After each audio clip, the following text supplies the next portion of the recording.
listen, you're not going to get that illustrious title. This is a great season for both ball clubs and exceeded expectations on a couple of fronts. Obviously, the Tigers weren't expected to be a great offense, and statistically they aren't, but they have gotten things done when it matters most. Meanwhile, Mount SAC, impressive for them that they have been so dominant in nearly every statistical category, and many people expected Justin Allo to struggle, but he in turn has actually led an offense that ranks number 7 in the state of California. Very, very impressive numbers. One thing I would like to see happen tonight, or my question is to be answered, has Mount SAC plateaued?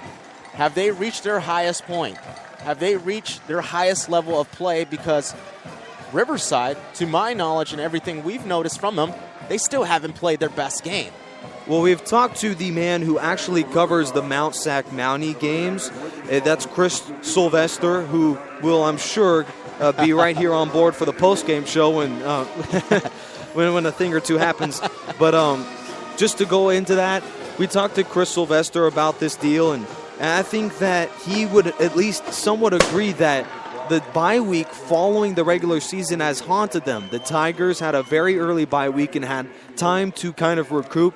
Meanwhile, the Mounties had a bye week 2 weeks ago, and in the last 21 days have only played one football game. I think that will begin to become a factor towards the second half of a football game where really the Mounties haven't played a tough competitor in quite some time. Hey, how about we talk about the stars of the game? Isaac Whitney in the last matchup against Mount SAC, 1 catch for 1 yard. And that was on 10 targets by Nick King. You talk about a great defense. How about that Mount SAC secondary holding that superstar? They held, of course. But my other argument is, as after this we'll play the national anthem, if Isaac Whitney could struggle that bad, if Nick King could throw for that few yards, yet we still win, what is on tap this game if these guys even play a little bit better than the ball game last time they met up? We'll go down on the field at the national anthem here from the jungle.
Well, if you can't get excited for this game, then there's certainly something wrong with you, as the winner of this ball game will become the Southern California champions. Both of these junior college ball clubs, very stout, very hard, tough as nails, if you will. These are two of the most illustrious ball clubs over the last decade in not only Southern California, but in the state as a whole. Mount SAC Mounties and the Riverside Tigers next, only on the National Sports Radio station. I bring on Nick Rice along with Dan Godino here live from the jungle. We approach kickoff only a matter of moments before we will finally get this thing underway. It's about time, and it's happened so fast.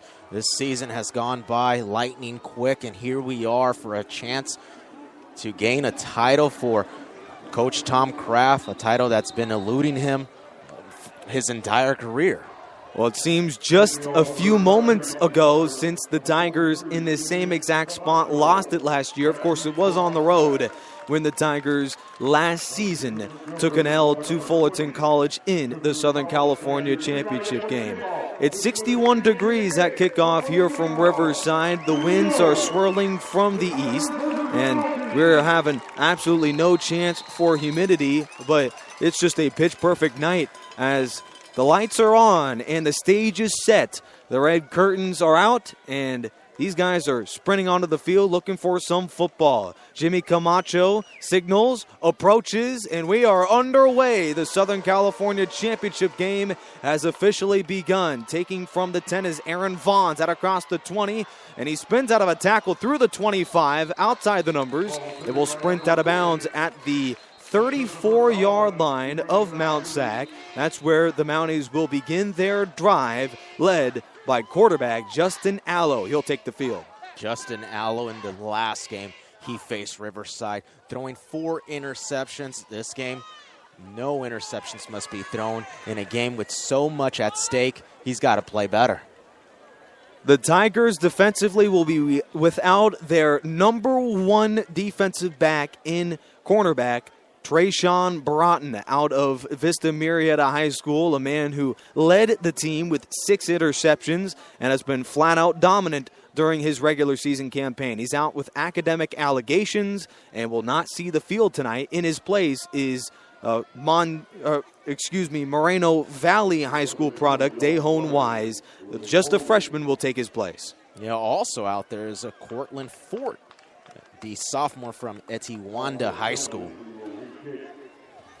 Well, if you guys are wondering why we have yet to see a snap, the Tigers will actually elect to re-kick. There was some sort of malfunction. Again, I want to thank you all for joining us on the National Sports Radio station on Spreaker.com. There was a penalty on the return, so the Tigers will elect to re-kick at their own 45, a prime position for Jimmy Camacho to bang that thing through the end zone. How about last week? Riverside allowing 2 big kick returns for touchdowns. So this week, let's see if special teams gets cleaned up. Yeah, special teams was a disaster a week ago, allowing 57 yards per return, over 300 yards of total return yardage, and 2 Ventura touchdowns in the opening half through the return game. Jimmy Camacho approaches and sends it away. Second time's a charm, hopefully, between here, and we'll get things going in the Southern California Championship game. Indeed, we will.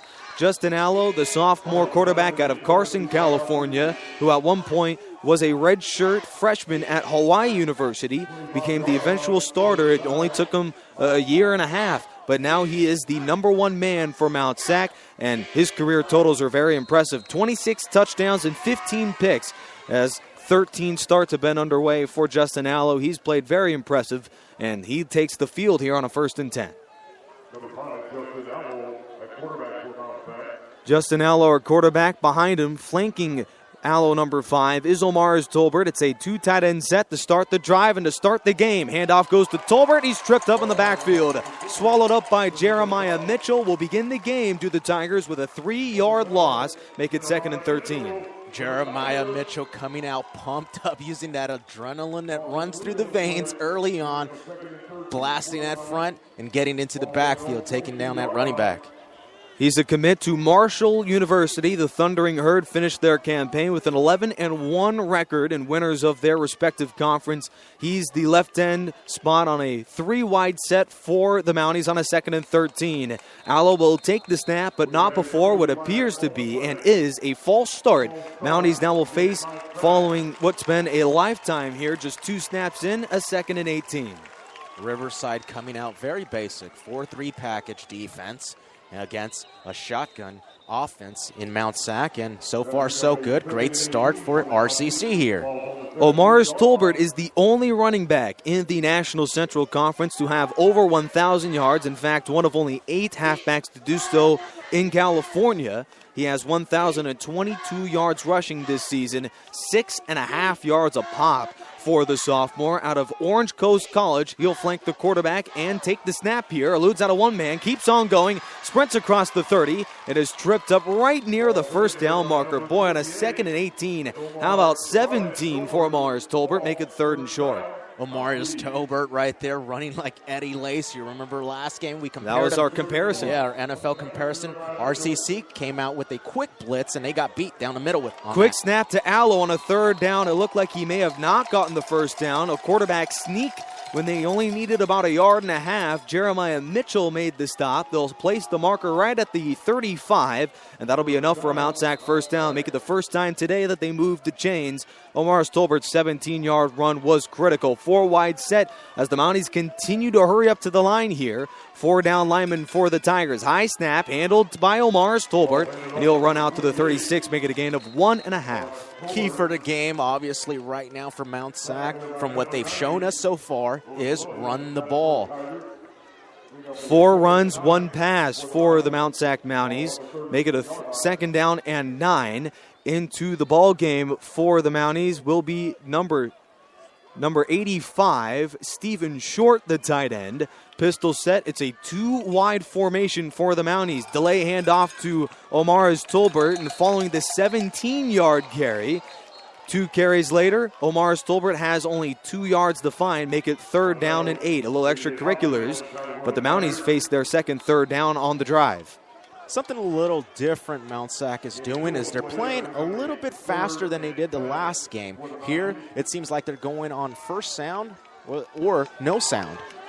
3rd down and 7 here. Tolbert flanks the quarterback. He'll take the shotgun snap, looking to throw. Guns it over the middle, has his man right near the first down marker. Antoine Anderson will be about 1.5 yards short. Tackle made by A.J. Hodgkins, and on 4th down, Allo will trot off the field. The Mounties need to punt. Boy, that was a risky play right there for RCC, blitzing in, and the blitz never got there. And so he had an open defender wide open in the middle. Fortunately for RCC, it wasn't past the first down yard marker. Now, Mount Sac to punt here. Watch the fake. How about that? Riverside has had the Mounties' number as far as the turnover differential goes on defense. They've forced 9 over the last 2 meetings. Defense has not been a problem for the Tigers, but it's been the other offense, as Nick King during the last matchup only had 95 yards passing. It was his worst passing statistic as a starter, and that really was it was a statistic he'd like to forget about despite it being a win. Aaron Simpson and Taekwon Glass, 2 lockdown cornerbacks that just made it too difficult for RCC and Nicholas King, shutting down Isaac Whitney, their number 1 wide receiver, to just 1 catch for 1 yard. Well, Nick King will start with a pass. Junior Pome has the grab across the 15, and he's upended at the 19-yard line as he ends up crawling for 5. Junior Pome, interesting story for him. He's a bounce back from the University of Southern California due to a grand theft incident during his time as a Trojan. Now ends up returning to the field, and he's played extremely well. Maybe back to USC next year, as the delay handoff, which is not to Foster, but instead Christopher Anderson, ends up losing to 3rd down and 8 from their own 16. Typically, when Junior Pome is in, you're going to see a run. In that first play of the first possession for RCC, they elect to throw to him. Second play, they decide to run. Still in the game.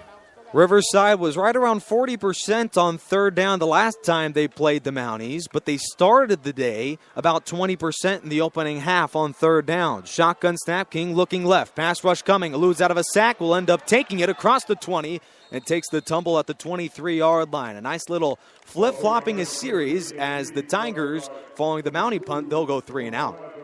A punt for punt, and that's what's going on for the first possessions for RCC and Mount Sac. So off to, I would say, an okay start. Nothing much has been shown by both teams. Probably still trying to find out each other's strategy early on. Yeah, just trying to feel each other, of course. This, while it being a disappointing start, is a characteristic one for both these teams, as both the Tigers and the Mounties rank in the top 10 statistically in scoring defense. And as we can tell, with 9:57 to go, the defense is holding strong. We are scoreless here from the jungle. Just 1 possession has passed for both of these teams, but already, early on, it's got the feel of a game that's coming down to the bitter end. It certainly is. The Tigers are looking to bring their world championship run defense to the plate, as they have yet to allow a single rushing touchdown by a halfback in 6 games at home this season. That is the only team that can say the same thing here in Southern California. Morris Tolbert, the halfback, will take the carry for a gain of 2. Tolbert in the last meeting was only a 4.5 yard per carry man, 108 yards on 24 touches for Tolbert. Had no touchdowns. We all remember that fumble towards the end. Yeah, it was a costly fumble. I think the turnover